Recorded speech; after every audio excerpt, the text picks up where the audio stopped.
নমস্কার, কেমন আছেন সবাই? মৌমিতাস ডায়েরিতে সকলকে স্বাগত।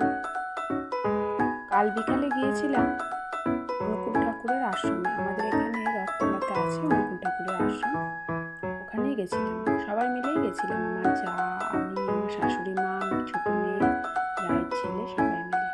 একটু সৎসঙ্গ দিয়েছিল আমার যা, তাই গিয়েছিলাম।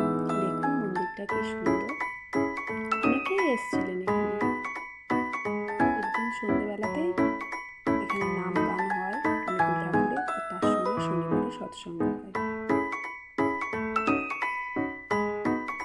অপরূপ সুন্দর মন্দিরটা, এসে যেন মনটা জুড়িয়ে গেল। আর আপনারা তো জানেনই আমার মন্দিরে যেতে খুব ভালো লাগে।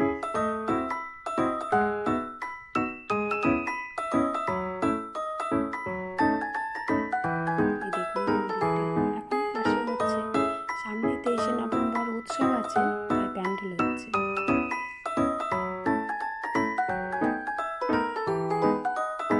ভিডিওতে কতটা দেখাতে পারছি জানি না, কিন্তু মন্দিরটা খুব সুন্দর। পাশে দেখুন এখানেও বিল্ডিং হচ্ছে আরও। তার সঙ্গে 23শে নভেম্বরের প্রোগ্রামের জন্য সব গানের রিহার্সাল চলছে, প্যান্ডেল বাঁধার কাজ শুরু হয়ে গেছে। দুপুরবেলা খাওয়া দাওয়ার ব্যবস্থা রেখেছেন ওনারা।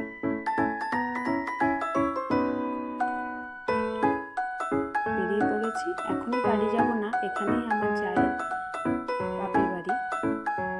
এক জেঠিমা থাকে, উনি অনেকবার করে বলছেন, তাই ওখানে একটু যাবো। চলুন, ওনাদের বাড়ি এসে গেছি। আমাদের সকলের জন্য একটু করে জল খাবার করে দিয়েছে। এই সবাই মিলে আমরা বসেছি আড্ডা দিতে।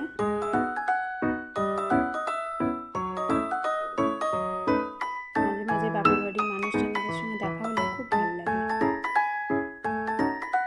সন্ধ্যাবেলাটা খুব সুন্দর কাটালাম আজকে।